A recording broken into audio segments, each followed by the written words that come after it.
Your Legislators is made possible by Minnesota Corn. From developing best practices that help farmers better protect our natural resources to the latest innovations in value-added products, Minnesota corn farmers are proud to invest in third-party research leading to a more sustainable future for our local communities. Minnesota Farmers Union, standing for agriculture, working for farmers. On the web at mfu.org.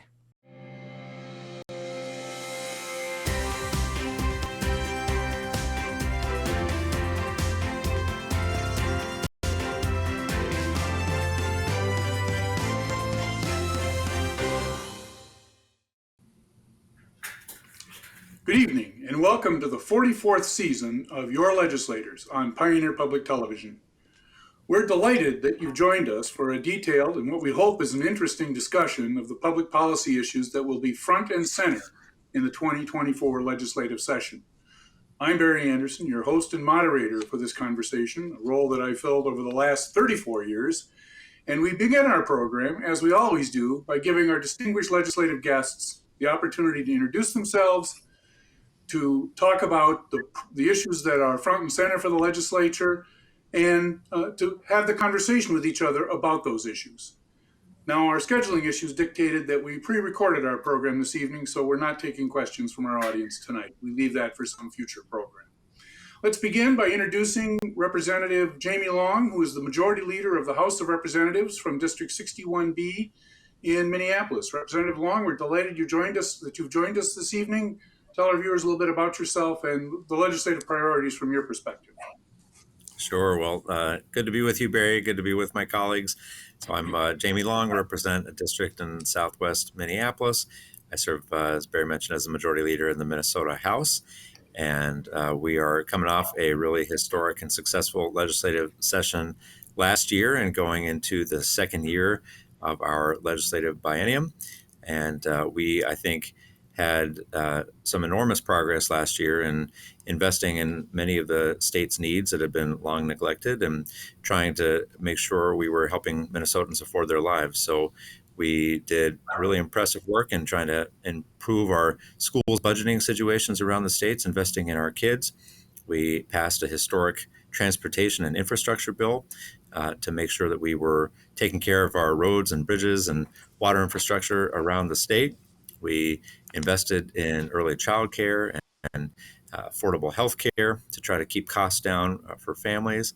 And we did important work on trying to get to 100% clean energy as a state, protecting reproductive rights, and much, much more. So I'm happy to dig into the work that we did last year and the work we have ahead in this upcoming session. Very good. Thank you, Representative Long. Let's go to you, Senator Bobby Joe Champion from District 59, Minneapolis. Senator Champion, in addition to representing his constituents, has the honor to be the president of the Minnesota Senate. Senator Champion, similarly, introduce yourselves to our viewers and talk a little bit about the priorities for this legislative session. Well, first of all, Mr. Anderson, let me say thank you for inviting me to participate in today's show.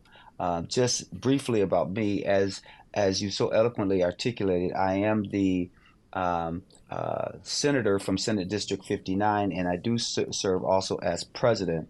But I think it's also important for your listening audience to know that I first got elected in 2008, where I served 2 terms in the House before going to the Senate. I often say I'm a good senator because I was House trained, so I'm grateful for being previously a member of the House. And I went over to the Senate in 2012, and I currently, as you said, serve as president. But I'm also chair of Jobs and Economic Growth. That's important because it's always been important to us to really make sure that we are helping in every corner of our great state. I also serve on finance, and I'm also on the Rules Committee. But I'm also proud to say I'm the first metropolitan or metro member to serve on the IRRRB. So it's given me a chance to interact with my folks on the Iron Range and look at what they're doing economically and taking some ideas from there and bringing them back down here, but also taking ideas from our urban and suburban corridors and taking it back up to the Iron Range.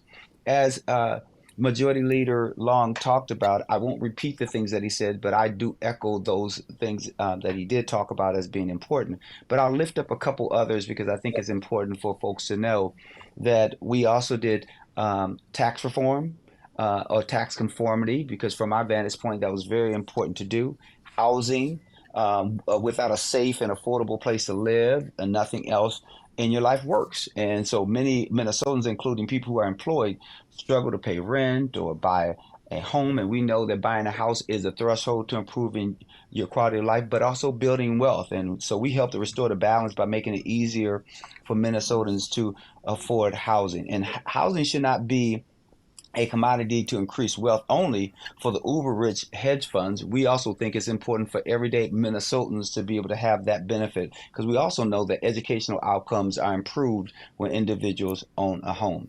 Property taxes, we restore the balance on public safety, as Representative Long talked about, but also on property taxes. Minnesotans want schools that are safe, and by making these historic investments in schools and universal meals, we know that helps the bottom line for families. And those investments would also keep the lid on local property taxes, including when we think in terms of public safety. We put forth $300 million that goes all across this wonderful state. And so going forward, I could see us doing some other great things, and whether it's improving and protecting and building on the 2024 progress to continue improving the lives of Minnesotans, but also a budget. We see that we have great growth, and we have projected growth both in employment and wages, and we are excited about the historic tax cuts that we've done in the past, even if you think in terms of Social Security and also for child tax credit. So those are just some of the things I'm excited about. Just the underlining message for us is to improve and protect and build on what we did last session so that Minnesotans' lives are always improved. Senator Champion, thank you for that introduction. Senator Champion and I share a passion for at least a couple of charities that I can think of, and I've had the privilege of being with him. I really appreciate his willingness to be here this evening. Senator Bill Weber from District 21, Luverne, Assistant Minority Leader. Luverne, of course, Rock County. I had the privilege of practicing law in southwestern Minnesota the first 4 years of my career a couple of centuries ago, and got to know that territory a little bit. I'm delighted to be able to introduce Senator Weber to our viewers. Senator Weber, tell our viewers a little bit about the committees you serve on and some of the priorities you might see in this upcoming legislative session.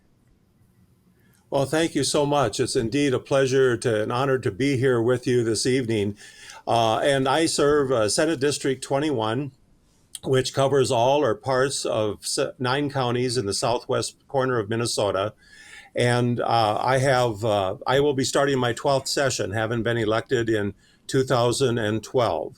And as I look at my committee work this year, I serve as the minority lead on the Senate Tax Committee, and I also serve on the Energy and Environmental Policy Committee this year. And also, as you mentioned, I am an assistant minority leader. And in addition, I serve as a co-chair of the Minnesota Water Study Committee, which tries to meet on a monthly basis and discuss water issues across the state of Minnesota. As far as what I look forward to in this upcoming year, I have a bit of a different take as to what happened last year in Minnesota. I think that while the other side does like to talk about historic increase in education funding, the thing that they fail to mention is that there was a historic increase in mandate costs on our school districts. And as I visit with my superintendents, the amount of additional money that was given them does not even begin to come close to cover the costs of the mandates that were placed on them. And so many of the schools in my district are looking at 2 choices: either cut staff and programs or raise their levies. And quite frankly, neither of those choices are very attractive to they or the people that they serve. As we look at what happened last year, we had a $19 billion surplus going into the session that was spent. And then in addition, the budget was increased by 40%. There was a $10 billion of tax increases that happened as a result of in tying the gas tax to an inflator and a numerous higher license tabs fees, higher sales taxes in the metro area, and so it's I have, like I said, a different take on what happened last year. I would hope that we could make some progress in changing some of the problems that were created by the legislature last year. And of course, this is a bonding year in Minnesota, a typical bonding year. There was a bonding bill passed last year. And quite frankly, the only reason that it actually did get passed is that the Senate Republicans stood up and said, we have to help our nursing homes, who the governor in his budget and the legislative leadership at that point had quite frankly forgotten about. And so we produced $300 million over the next few years to go to our nursing homes to help them during a period of extreme difficult times for them. And then there was a $2.5 billion worth of bonding projects that were passed. And so as we look forward to this year, we like I said, we hope we can rectify some of the problems created and certainly do something to indeed help our schools, our families across the entire state. Thank you, Senator Weber. Representative Igo from Grand Rapids, Assistant Minority Leader, if you'd be so kind as to introduce yourself to our viewers, talk a little bit about the priorities that you see in this upcoming legislative session. Absolutely, and thank you, Barry, and it's great to be here with everybody. I'm Representative Spencer Igo, so I represent House District 7A, which is about half of Minnesota's Iron Range. So runs from about Deer River over to Hibbing, and then all of northern Aiken County and a little bit of southern St. Louis County. So this is my second term. As Barry said, I serve as Assistant Minority Leader. I also serve on the Climate and Energy Committee. I serve on the Sustainable Infrastructure Committee and the Economic Development Committee. So I'm pretty proud to be on those three committees because I think they all work together really well to accomplish a lot of things that us as Minnesotans, regardless of what side of the aisle you're on, want to get done and see a change in. I also have the unique opportunity to serve as the chair of the IRRR. As Senator Champion was already talking about, another fellow board member here. We're glad to have him. So that's an agency that oversees economic development here in northern Minnesota. So we're doing a lot of good things up here. And as the senator said, we're really learning from each other. When it comes to the priorities that I have, or as I see through my district, one, I'm really proud to represent my district. I'm actually repping my Hibbing, Minnesota sweatshirt here today because not only is it the biggest city in my district, it's the biggest city in the state of Minnesota by land area. But the needs of this district and the state as a whole kind of come together into a T right here. One of the ones I work on a lot is energy policy. Minnesota made the news here nationwide for some of the policy we're doing with the 2040 bill. But there was things in that bill that we could have done a lot better to make energy affordable for people, but also provide what people want to see, which is more of a diverse and renewable energy portfolio. Minnesota took a path of only going down solar and wind. I carry a lot of the legislation on making sure we can expand nuclear. We can have carbon capture and sequestration. We can have biomass. These are all things that collectively working together can make it so that my Hibbing Municipal Power Company can use, waste slash from one of our paper mills or pellet mills up here, provide carbon neutral electricity for our communities that's affordable and is staying in our communities. And these are ideas that all Minnesotans, regardless of background or political ideology, can kind of come together and we can find a way to really lead the way. I'd be remiss if I talked about, I also try to lead on the issues of permitting regulation reform. That's going to be a huge concern here, I think, moving into next session. We're hearing a lot of conversation that all the way up to the governor's office, we're going to see change in this regard. It's something that needs to happen. And it doesn't need to just happen for one specific industry. It needs to happen for all of them. We've had projects across the state of Minnesota that have came and gone because of our regulatory system. And I'm not saying this in a way of we need to deregulate. We need to make sure that we're working through our statutes on the books and the policies that we have in a correct manner. Because right now we have projects that have been permitting for 16, 17, up to 20 years. That's not a state that's open for business. We just had a $500 million project located here in Itasca County that was forced to leave because of a regulatory process being broken and taking too long. They already have their permits in another state and are moving forward and providing hundreds of jobs and tax base to communities. Minnesota can't afford to keep losing out on that.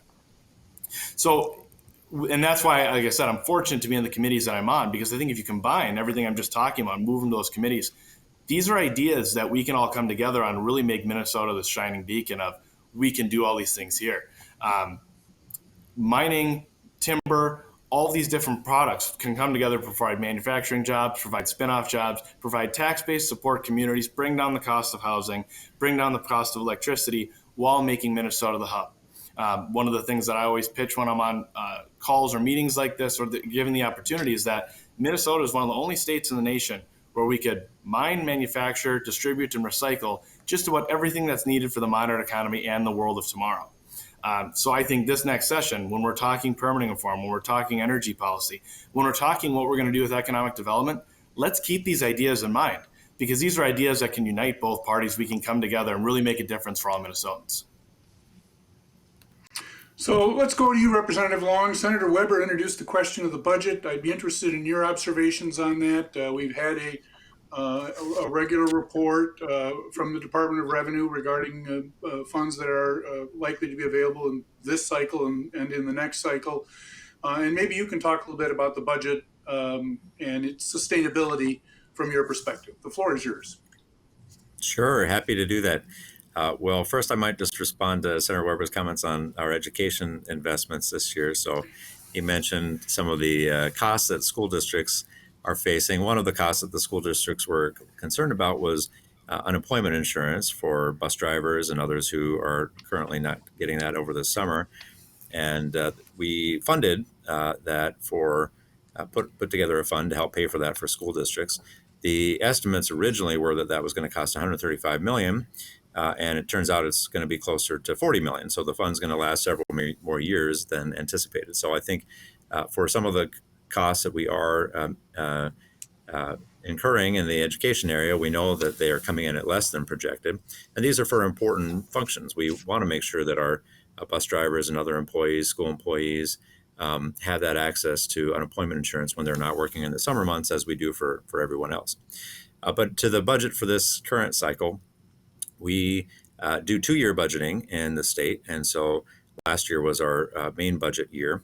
So usually in the second year of our 2-year budget cycle, we're only to allocate any surplus or deal with any deficits that come up. So it's a much less of a focus in the second year of the biennium. And the forecast that we showed, that we came out with in December, and we'll have another one in February, show that the state is in strong economic shape. We have AAA bond ratings. We are growing as a state with our economy.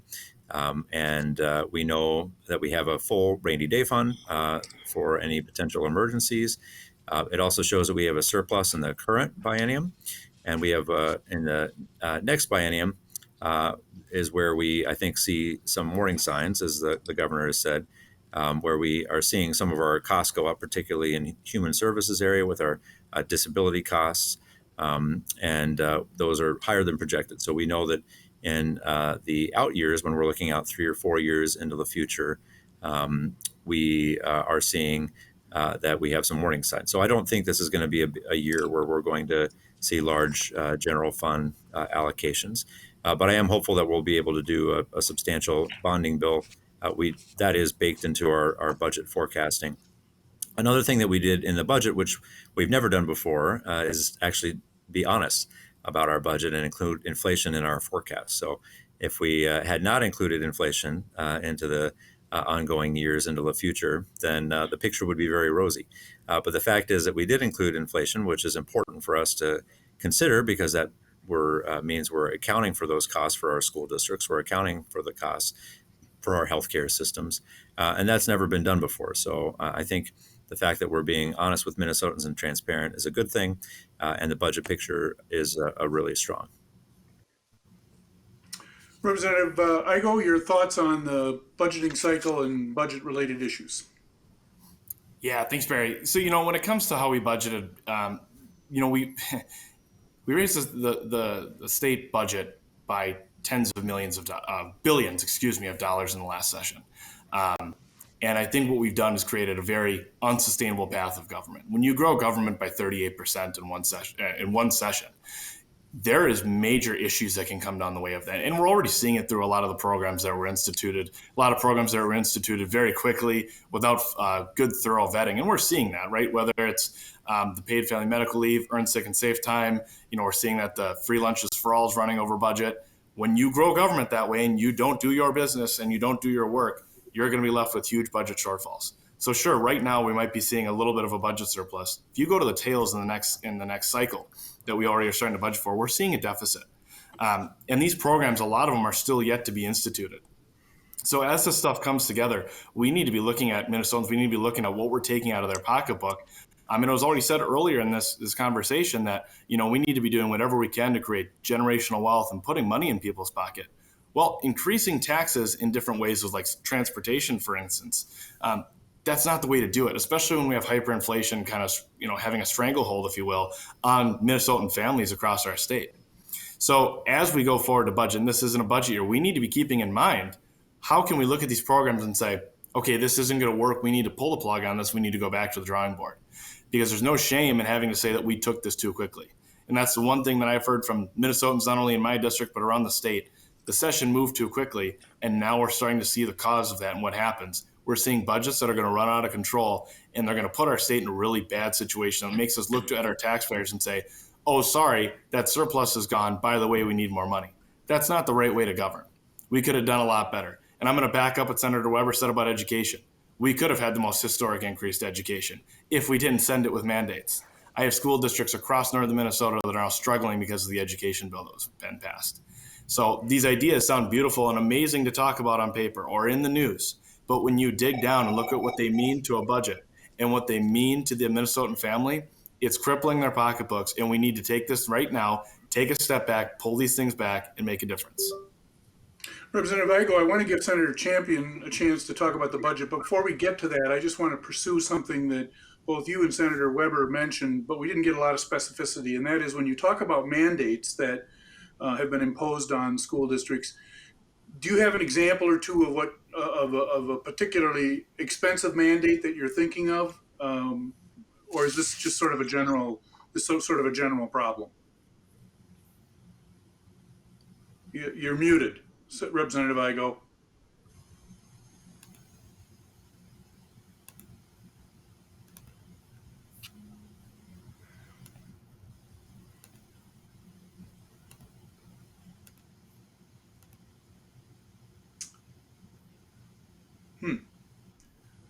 All right. Well, he will recover his voice shortly, and we'll go back to him on the mandate question. Senator Champion, let's go back while we get the technology working with Representative Igo. Let's go back to you on the budget question. You could talk a little bit about your position on that. We want to give you an opportunity as well.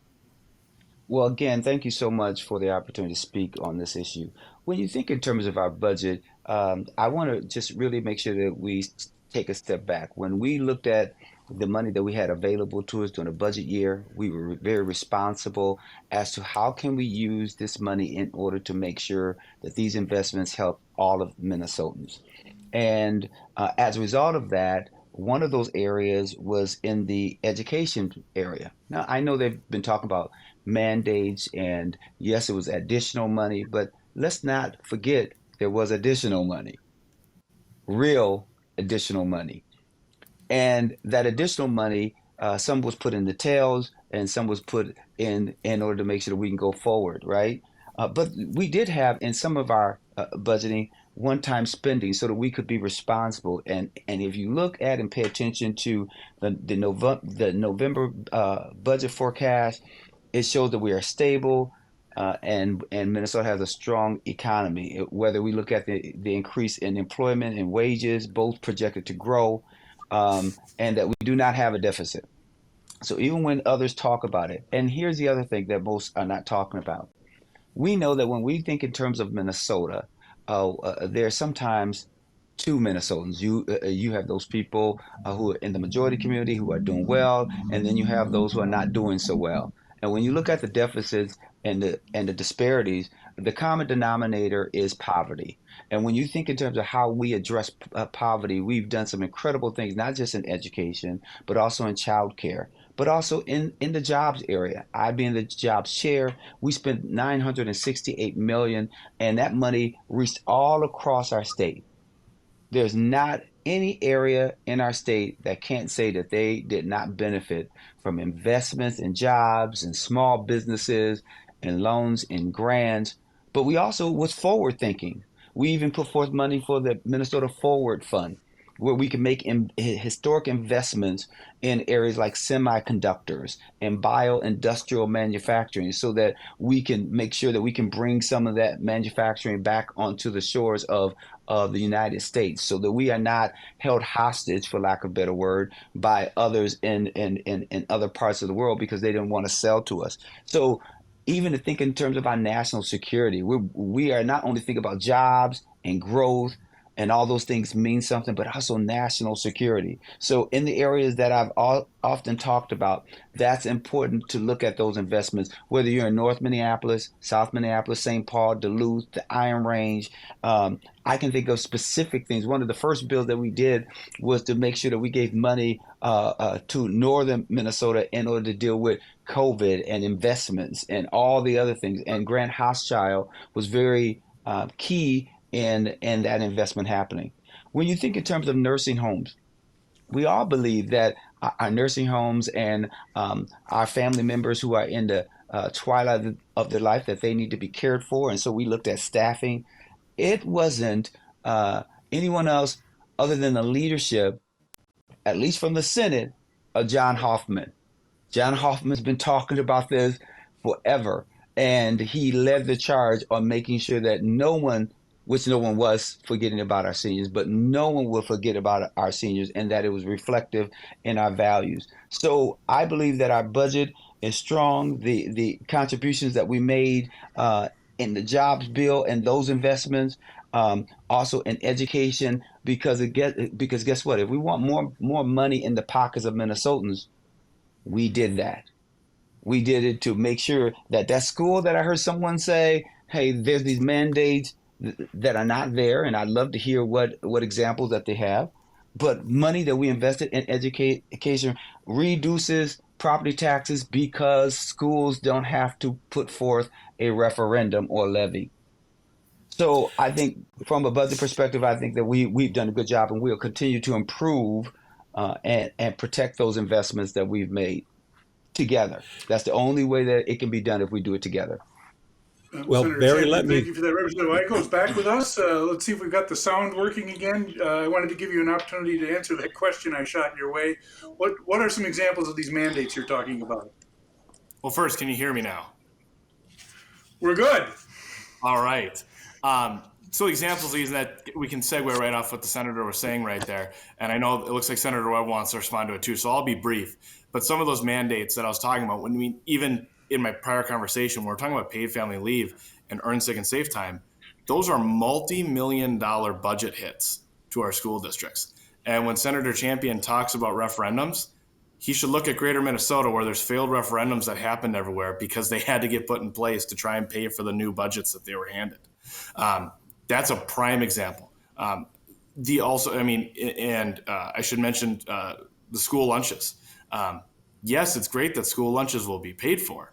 However, we didn't take into effect what's going to happen when they lose those federal dollars that they're already getting for schools that have high free and reduced lunch amounts. So, some of the school districts that exist up here in northern Minnesota, which I'm very familiar with, are losing anywhere from a couple $100,000 to over millions of dollars now will not be taken care of by the state. So that's coming away from that historic money that we put into them. So that's why what we thought we were going to put all of our school districts in the black, we're actually putting them in the red. Senator Weber, you wanted to respond on that question very briefly, and I want to give our other two colleagues the opportunity to do that. But just very quickly, anything else you want to say on the mandate issue? Well, certainly, in regards to the mandates, I had conversations with my superintendents, and their point was this. They were looking at the projected costs of the mandates, whether we're talking about unemployment insurance, other employer mandates as far as paid and sick time and paid family leave, whether we're talking about in requirements of process within the school. But one of the superintendents from a district that graduates roughly 100 students a year said that he was looking at increased costs of somewhere between $2 and $3 million. And I said, and what is the amount of increase for the formula? He said between 900,000 and a million. So he was going to wind up on the short end. And going back to Senator Champion's comment about the nursing homes, the bill that Senator Hoffman brought to the floor included $100 million of loans to the nursing homes.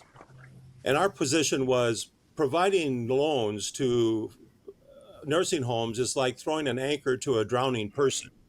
The reality of it is that Medicare, Medicaid are totally woefully inadequate in terms of the funding for nursing home problems.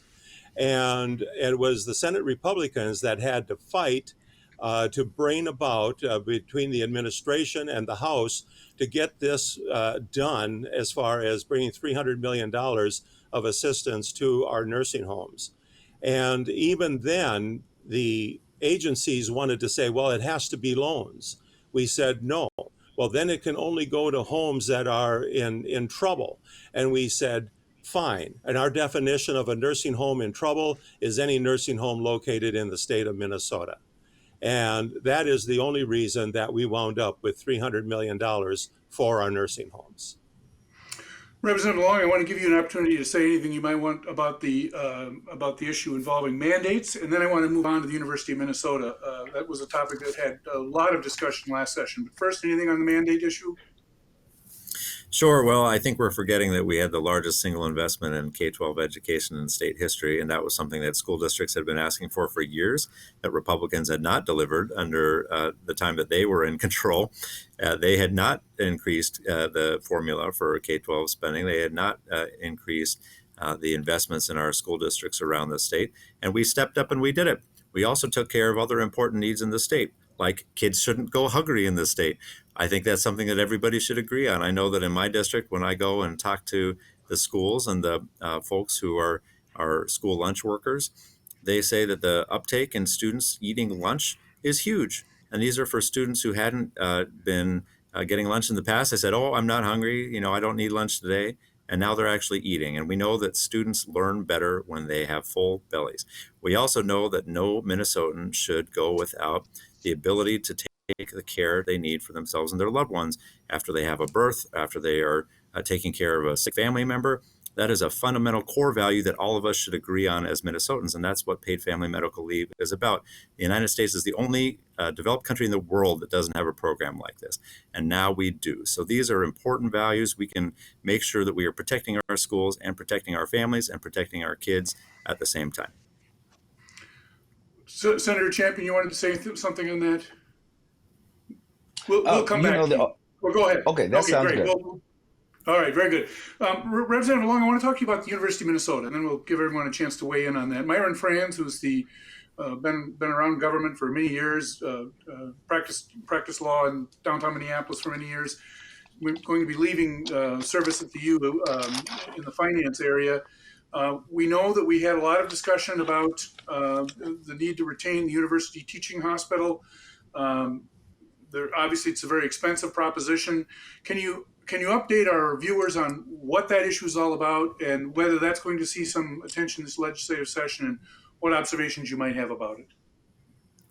Sure, happy to. Well, viewers might have been tracking some of the discussion last year around the potential merger of Sanford and Fairview, and that was, I think, what prompted a lot of the conversations about what might happen to the teaching hospital.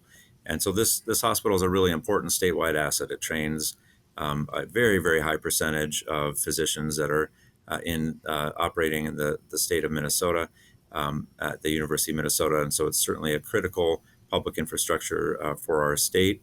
And it's outdated. And so there, I think, will be a request coming from the University of Minnesota. I haven't seen the final request for what it might look like. And it's certainly something we'll have to take into consideration. We have, of course, many priorities that are coming from communities around the state as well, many other state needs.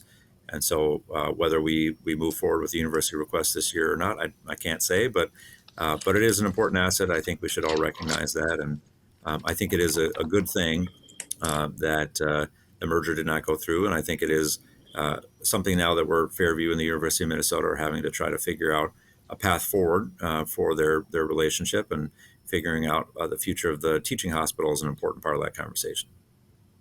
All right, Senator Weber, University of Minnesota.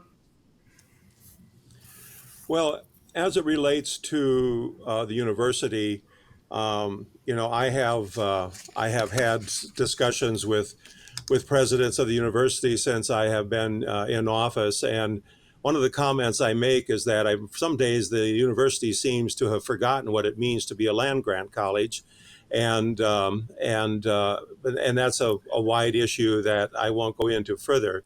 As it relates to the Fairview Hospital and a teaching college, certainly it's important that we have a teaching college in the state of Minnesota. As far as the university taking it back, it's my understanding that the reason it was transferred out before was that they didn't really have very good luck in managing it in the first place. And so I am concerned about whether, number one, they can handle it. Number two, at what cost? And at this point, we do have to wait and see what the proposal is that comes forward regarding that issue. Representative Eigel.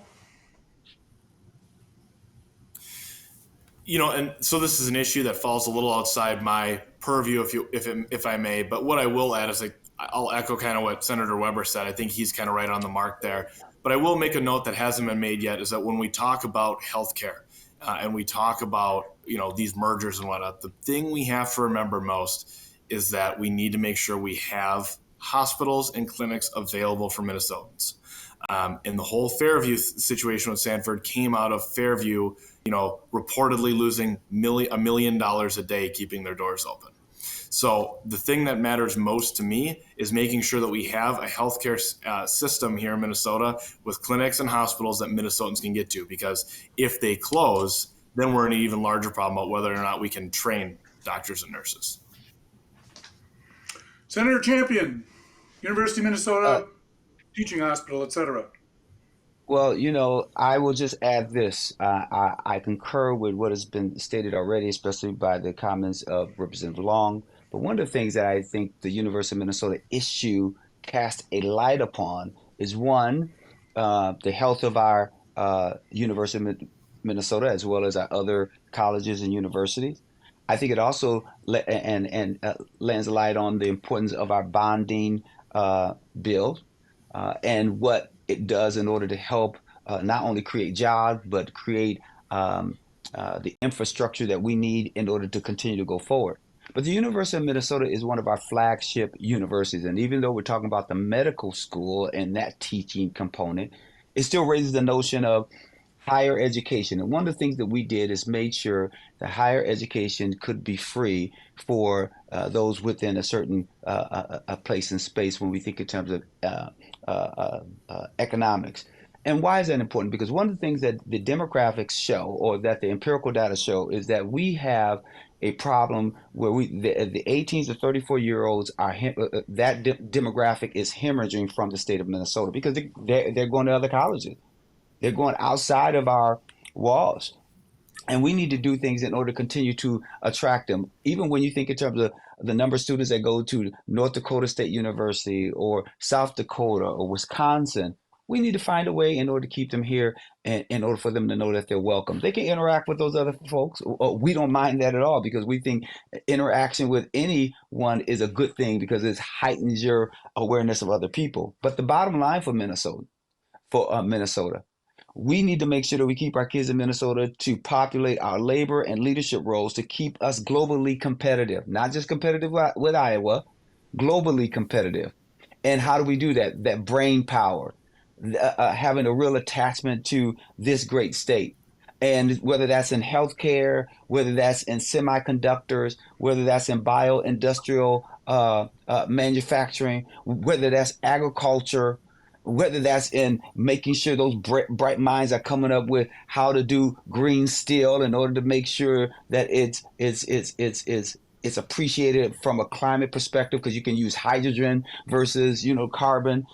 The real issue is that we need to make sure that our universities and our schools are strong in order to make sure our kids can get the best benefit of that research and development and opportunity, so that places like or initiatives like MedTech 3.0.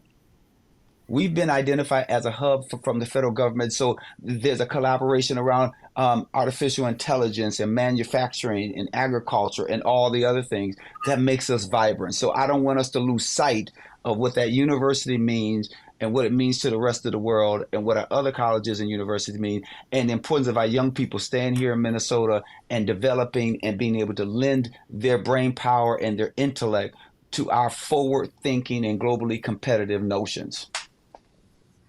Senator Weber, this is a bonding year. You've been a member of the legislature quite some time. Any guesses about priorities for projects, size of the bonding bill, projects that you'd like to see in the bonding bill? What do you think? Well, there's no shortage of projects, quite frankly, in any Senate district that you go to. I know that when the Senate bonding tour happened in my district, except for the first visit of the morning, they spent the entire day in my district. And of course, my district, covering all or parts of 9 counties, is probably 120 miles wide, or at least as you go kitty corner. But we have a multitude of water and wastewater projects, road projects that need to be taken care of. And I think that certainly there's going to be interest in seeing a responsible bonding bill. If you look at the bonding bill from last year with $2.5 billion, number of those projects aren't even started yet. And the reality of it is that there are only so many contractors in the state of Minnesota that can deal with these type of projects. And what my concern is if we pile too large an amount on top of that, we're starting to see those costs escalate even further. Certainly inflation over the last couple of years caused by the excessive spending in Washington, D.C. has had a toll on the costs of all the units of government, state and local. And we need to make sure that we don't contribute to that, which we are capable of doing, quite frankly. So I think a final bonding bill is going to have to be under $1 billion, depending upon what the next forecast is regarding our financial situation as a state. And I think we need to keep it to the true purpose of bonding bill, and that is bricks and mortar and those type of capital improvements, repairs and new, that we need to provide for our local governments and our state infrastructure. Senator Champion, bonding bill, what do you think? Bonding, again, first of all, I want to thank Senator Pappas and the committee that I think has done a remarkable job combing the state, showing up in all of our districts in order to see what the needs are. One of the things that Senator Pappas and others have always said, and I know this to be true because I used to be on the bonding committee or capital investments, is that the need is always great, but the resources are minute. And so I think that we have to be thoughtful about how do we continue to spur jobs and opportunity. How do we make sure that we protect our crumbling infrastructure? And I think whether that's in community investments or bridges or HEAPR, all the things that is important for us to go forward. Again, we want to make sure that if someone's going to one of our colleges or universities, that they have a great lab to go into, that we have state-of-the-art amenities. But we also want to make sure that a bridge is not going to fall and that we make the necessary investments there. Even though I have not always been a big component of bonding being used just for bridges, I thought there should be a dedicated revenue stream by which to deal with bridges and roads and that sort of thing. But the bottom line is that we need to think about bridges, broadband, and all the other investments that we need to make in order to make sure that our infrastructure does not continue to deteriorate, because it will cost us more later if we don't be responsible now. So I believe that a healthy investment from a bonding perspective is warranted. And I am excited about what we did do last year. That was a major investment. But you know what? It's never enough because we are so far behind because we have not always made the necessary investments to keep up. And so I do think, again, the bonding committee, and we'll have a robust discussion. And I hope all would come to the table so that we can do what's in the best interest of Minnesota. Thank you. Representative Igo, bonding. Yeah, I kind of almost echo what's been said before me. Roads, water, bridges, major infrastructure needs. I think a bonding bill needs to strictly focus on that. The last one definitely had a lot more of your nonprofit type grant work and dollars that went out the door. This one, let's have a brick and mortar bill, if you will, that's going to take care of those needs. There's communities across the state that need help getting water treatment plants. There's communities that have other crumbling infrastructure that need help that don't have the capacity without state bonding to get it done. So not only can the state be that partner for them so that these communities can continue to thrive, whether they be in the Twin Cities metro area, whether they be out in the Iron Range, whether they be down in southern Minnesota. Those are good projects we can get done. Those will provide good wage-paying jobs while they get done, and that's what a good bonding bill can be. So if I can make anything to that point, let's keep it what we're talking about right now. Roads, water, bridges, and that infrastructure that matters, and let's let everything else fall off to the side, and I think we will have a good bill. Representative Long, the bonding bill, your thoughts? Well, the first thought is that we did have a large bonding bill last year, but it was overdue. We had many years where we had done no bonding bills, and in fact, under Chair Bach's tenure for his 2 years, he produced 0 bonding bills for those 2 years, weren't able to reach agreement. But this should be an area for bipartisan agreement. In fact, it requires bipartisan agreement to get bonding bills done, and I think that's a good thing. So I'm hopeful we can get it done. I'm hopeful we can get it done early. Last year, there was some politics being played with the bonding bill. We passed it through the House early. It took a very long time to pass it through the Senate, right up to the very end. And so I'm hopeful that we don't bring extraneous issues into the bonding bill discussion, and we can just focus on getting a good bill done with needed infrastructure for our state. A couple of specific issues have come up in the last several legislative sessions and haven't really gone anywhere, although there's been a great deal of discussion about them. And I'm wondering what our panel thinks about the likelihood in this session. One is sports betting. Let's start with you, Representative Igo. Anything happening on the sports betting front, and what do you think about that discussion? So I'm not privy, I guess, to the conversations that we're hearing about in the news right now. I'm not really tied into that work on that bill. When it comes to what I'm hearing about the issue as a whole, though, I only hear overwhelmingly positive things, and that it's time for Minnesota to work on a good bill that allows sports betting in this state. Maybe I'll speak a little to my generation. You talk to anyone that's in my generational group, they ask me, Spence, when are we going to get on board with sports betting? So I think it is time for us to come with a bipartisan agreement and find a way that makes that open up to Minnesotans and find a way that it's going to benefit charities, benefit the groups that matter, but also make sure we have good protections in there for people. And I think we can come together and find a good way to get it done. Senator Champion, sports betting. Well, sports betting is something that's been discussed last session. It is going to also be discussed this session. There are people on both sides of this issue, so I'm not going to speculate on the future of it. I will say I have talked to the Senate author, Matt Klein, and I've talked to members who have concerns about it. And so there are also Republicans who support it. Who support Senator Klein's efforts. So our caucus will have discussions about this issue as we move into the session. So again, one thing about Senator Leader Carrie Disick is that she always makes sure that we have an open mind, we have an open door, and that we do everything we can to talk and try to create opportunities for agreement. So I will not speculate, but it's something that will continue to be discussed, and it will be discussed by our caucus as well. Senator Weber, sports betting. Well, it's an issue that certainly is starting to rise to the top. Representative Igo made the statement about probably there is a certain level of generational thought concerning that particular issue. I have a lot of people in my district that are against it. I have people that are for it. And as the old saying goes, I'm for my people. But at the end of the day, we are going to have to recognize, how do we handle this? If it does come about, it has to be done in a responsible manner. Our charitable gambling people took a hit last year with the stopping of the electronic pull tabs that will take effect the end of this year.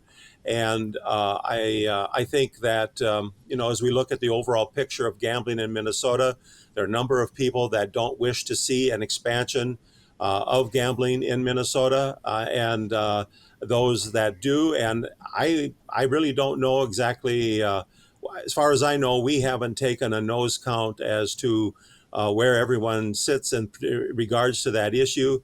But I guess, as the old saying goes, stay tuned. Representative Long, sports betting. Sure. Well, first, I just want to correct one thing Senator Weber said. We did not stop pull tabs for nonprofits.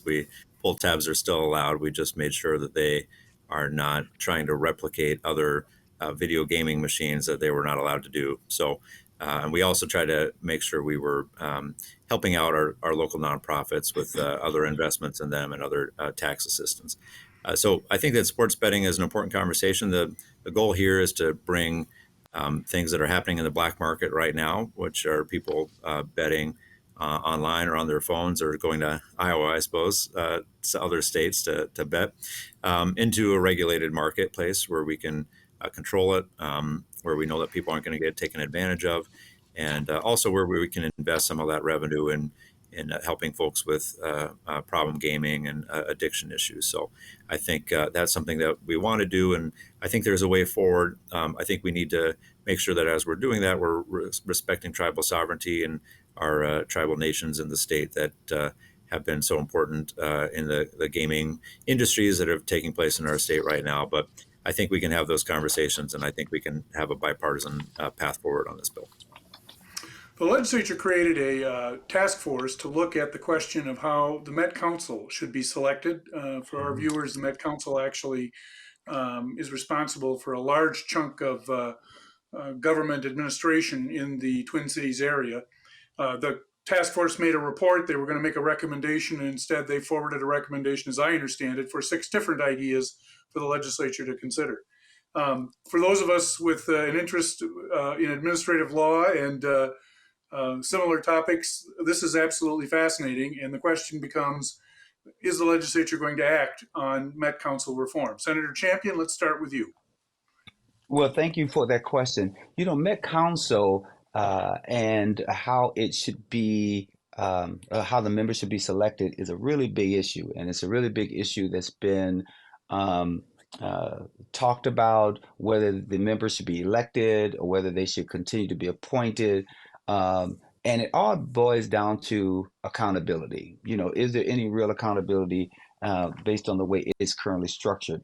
One of the things I can appreciate is that there's been hearings throughout our state about the structure of Met Council. I know that there was a hearing in my Senate district, and I know that it was well attended because different people have a variety of people have different thoughts about it.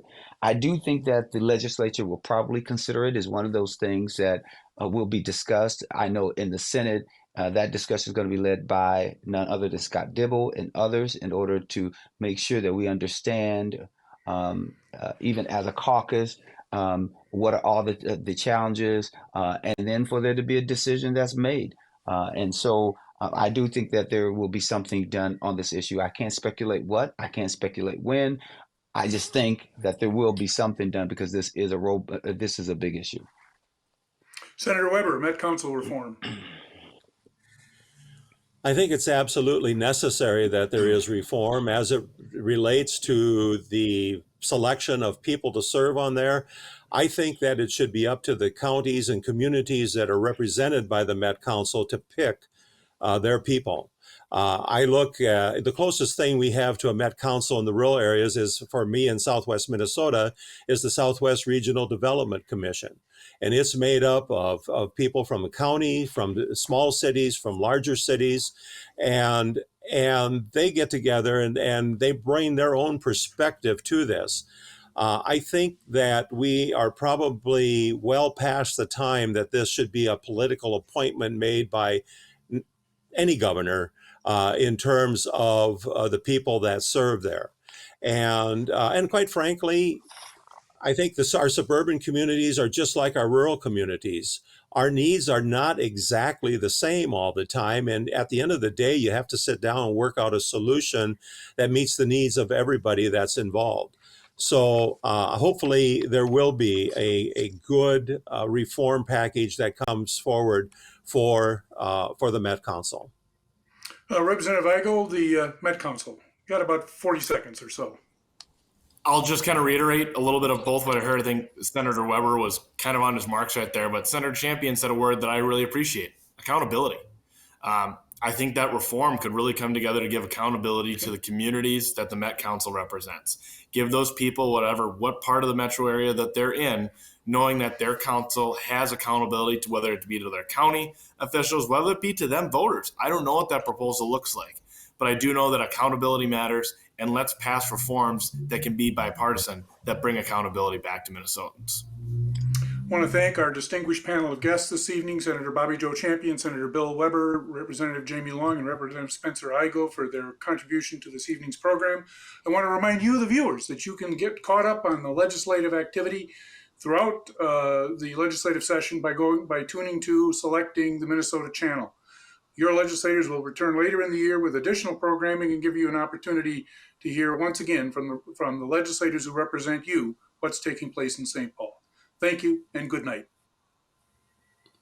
Your Legislators is made possible by Minnesota Corn. From developing best practices that help farmers better protect our natural resources to the latest innovations in value-added products, Minnesota corn farmers are proud to invest in third-party research leading to a more sustainable future for our local communities. Minnesota Farmers Union, standing for agriculture, working for farmers. On the web at mfu.org.